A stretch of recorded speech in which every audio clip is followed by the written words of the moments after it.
യോഹന്നാൻ എഴുതിയ സുവിശേഷം 1-ാം അധ്യായം അതിൻ്റെ 1 മുതൽ 10 വരെ. യോഹന്നാൻ എഴുതിയ സുവിശേഷം 1-ാം അധ്യായം അതിൻ്റെ 1 മുതൽ 10 വരെ. ഹല്ലേലൂയ. യേശുവിൻ്റെ ശിഷ്യനായ യോഹന്നാൻ എന്ന് പറയുന്ന സുവിശേഷകൻ അല്ലെങ്കിൽ അപ്പോസ്തലൻ തൻ്റെ സുവിശേഷ ഭാഗത്തിനകത്ത് 1-ാം അധ്യായത്തിനകത്ത് 2 പേരെക്കുറിച്ച് ഇൻട്രൊഡക്ഷൻ ചെയ്യുന്ന അധ്യായമാണ് ഇപ്പോൾ നമ്മൾ വായിച്ചു കേട്ടത്. ഒന്ന്, യോഹന്നാൻ എന്ന സ്ഥാപകൻ, അതായത് യേശുവിന് സ്നാനം കൊടുക്കുവാനായി അല്ലെങ്കിൽ യേശുവിന് വേണ്ടി വഴി ഒരുക്കുവാനായി വന്ന യോഹന്നാൻ എന്ന് പറയുന്ന വ്യക്തിയെയും, എന്നാൽ അതിൻ്റെ പിന്നാലെ വരുന്ന ആ വെളിച്ചത്തെ വഴി ഒരുക്കിയ ശേഷം പിന്നാലെ വരുന്ന യേശുവാകുന്ന വെളിച്ചത്തെയും കുറിച്ച് സാക്ഷീകരിക്കുന്ന അധ്യായ ഭാഗങ്ങളാണ് നമ്മൾ കേട്ടത്. ഹല്ലേലൂയ. വെളിച്ചത്തെക്കുറിച്ച് പഠിക്കുകയാണെങ്കിൽ തിരുവചനത്തിൻ്റെ ഉൽപ്പത്തി മുതൽ വെളിപാട് പുസ്തകം വരെ പഠിക്കുകയാണെങ്കിൽ ധാരാളം അധ്യായങ്ങളിൽ ധാരാളം പുസ്തകങ്ങളുടെ അകത്ത് വെളിച്ചത്തെക്കുറിച്ച് എഴുതിയിട്ടുണ്ട്. കാരണം ബൈബിൾ പൂർണ്ണമായും വായിക്കുകയാണെങ്കിൽ നമുക്ക് മനസ്സിലാകും, വെളിച്ചത്തിനെ ഒഴിവാക്കി നമുക്ക് ജീവിക്കുവാൻ കഴിയില്ല. ഹല്ലേലൂയ. ലോകം നമ്മെ പഠിപ്പിക്കുന്ന ഒരു കാര്യമുണ്ട്, വെളിച്ചം ദുഃഖമാണുണ്ണി, ഇരുളല്ലോ സുഖപ്രദം. ഹല്ലേലൂയ.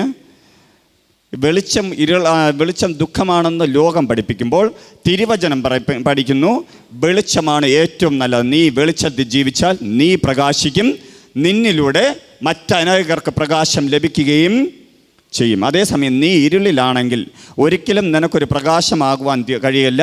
നിൻ്റെ കുടുംബത്തിലോ നിൻ്റെ വ്യക്തിപരമായ ജീവിതത്തിനോ നിൻ്റെ ഉപജീവന മാർഗത്തിനോ നിൻ്റെ ഭാവിയിലോ ഒരു ഉണർവും അല്ലെങ്കിൽ ഒരു പ്രകാശവും ഉണ്ടാകില്ല.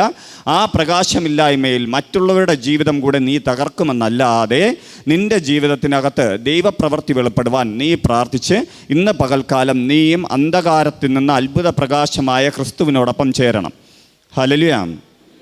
നിങ്ങളുടെ ജീവിതത്തിനകത്ത് കർത്താവിനെ എവിടെ നിങ്ങൾക്ക് മനസ്സിലാകുവാൻ കഴിഞ്ഞിട്ടില്ല, അല്ലെങ്കിൽ കർത്താവുമായുള്ള ബന്ധത്തിൽ നിന്ന് നിങ്ങൾ എവിടെ അകന്നിരിക്കുന്നോ, പ്രകാശമാകുന്ന ക്രിസ്തുവിൽ നിന്ന് നിങ്ങൾ ഏത് ഭാഗത്തിൽ അകന്നിരിക്കുന്നോ ആ ഭാഗത്തിൽ ഉറപ്പായും ആരുണ്ടായിരിക്കും?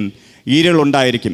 ഈ ഹാളിനുള്ളിൽ ഇപ്പോൾ നമ്മൾ പ്രകാശം അണച്ചു കഴിഞ്ഞാൽ, ലൈറ്റുകൾ അണച്ചു കഴിഞ്ഞാൽ ഇതിനകത്ത് ഇരുൾ വരുന്നത് പോലെ നിൻ്റെ ദേഹി മണ്ഡലത്തിനകത്ത് എവിടെയൊക്കെ നീ ദൈവവുമായി അകന്നിരിക്കുന്നോ, നിൻ്റെ സ്വയ ഇഷ്ടത്തിലും നിൻ്റെ സ്വയ കാര്യത്തിലും സ്വയമായുള്ള എടുത്തുചാട്ടത്തിലും നിൻ്റെ സംസാരത്തിലും വാക്കിലും പ്രവൃത്തിയിലും എവിടെയൊക്കെ നീ ദൈവവുമായി അകലുന്നു അവിടെയൊക്കെ ആരാധിപത്യം കണക്കാക്കും?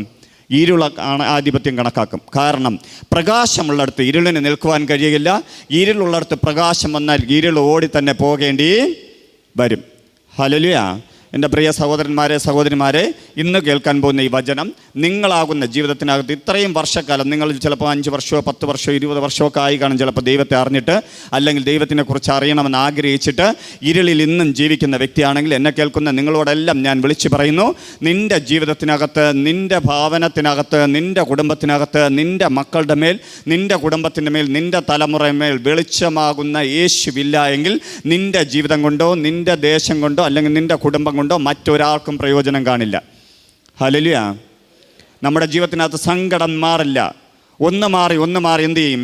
ഒരു സന്തോഷം വരുമ്പോൾ അടുത്തൊരു സങ്കടം വരും, അടുത്ത് വീണ്ടും സങ്കടം വരും, ഇങ്ങനെ മാറിക്കൊണ്ടേയിരിക്കും. അതേസമയം പ്രകാശത്തിൽ നടക്കുന്നവൻ, എപ്പോഴും പ്രകാശമാകുന്ന ക്രിസ്തുവിനോടൊപ്പം നടക്കുന്നവൻ, അവൻ്റെ ജീവിതത്തിൽ സങ്കടം വന്നാലും പ്രയാസം വന്നാലും പ്രതികൂലങ്ങൾ വന്നാലും മറ്റുള്ളവരെ പ്രകാശിപ്പിച്ചുകൊണ്ടേ ഇരിക്കും.